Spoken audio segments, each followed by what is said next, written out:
What's happening, fam? L.A.R. movement still moving. Subscribe or die trying. You see the thumbnail. It's feminism, a generational curse. Excuse the sweat. I just got finished working out.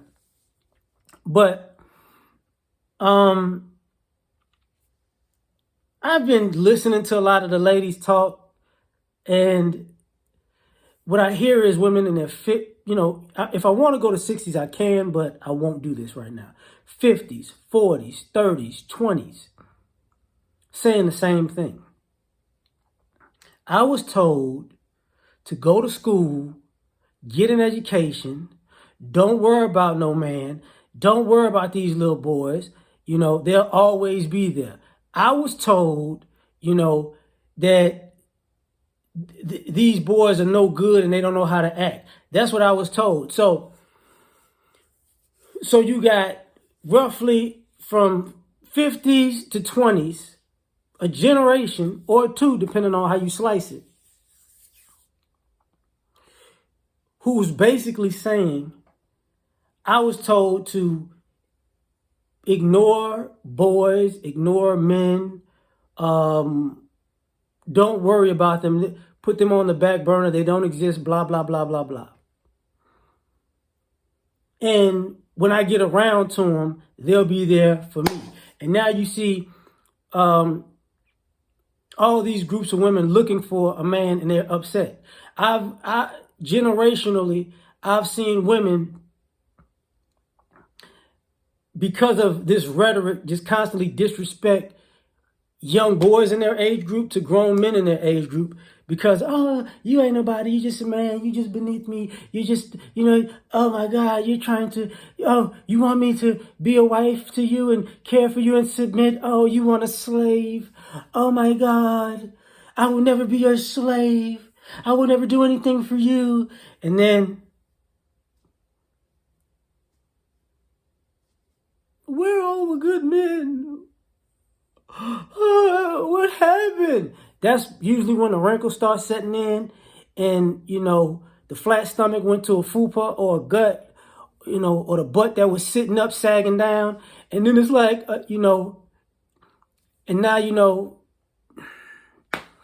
now you're not pretty, because a lot of this stuff comes from, I think a lot of this feminism comes from the idea that you can be a man hater as long as you're pretty, and guys will put up with it or wait on you.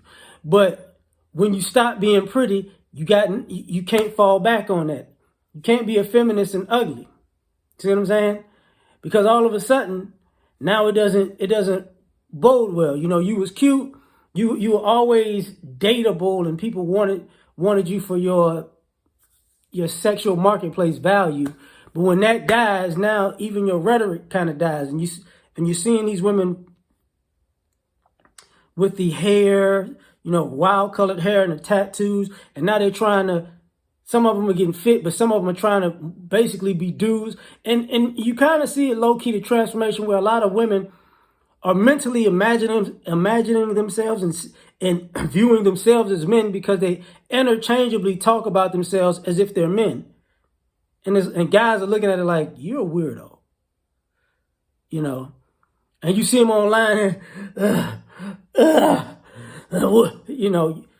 girl sit there with a tattoo sleeve on her arm, and she lifting weights, and she a girl in the face, but she's over there. What you gonna do, brother? What you gonna do when we go out on a date, brother? What you gonna do? Oh my God, Karen Mania runs wild on you. It's like, oh my God, she done turned into Karen Hogan. This is crazy.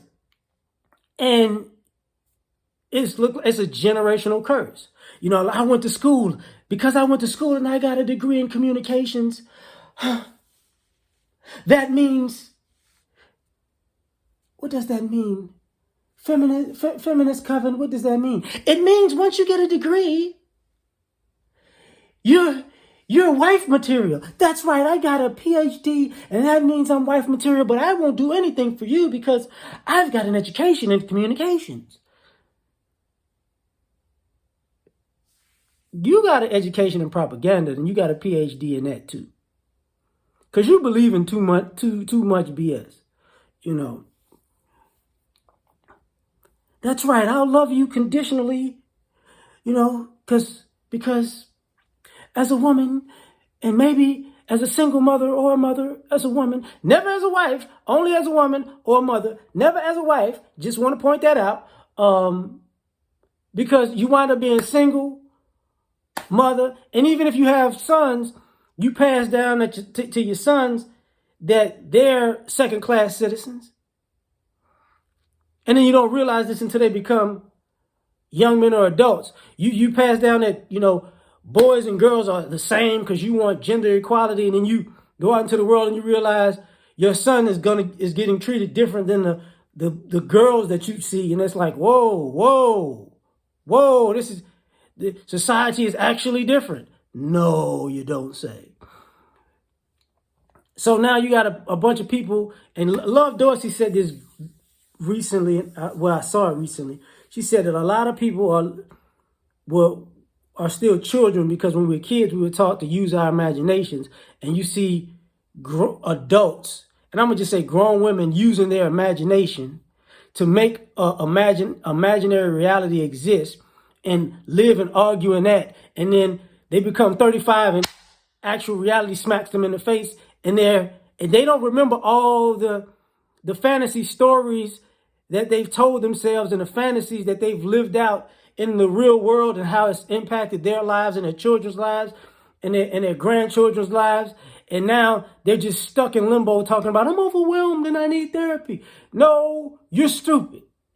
Because you went down the feminism rabbit hole so far, you're in feminist Karen in Wonderland.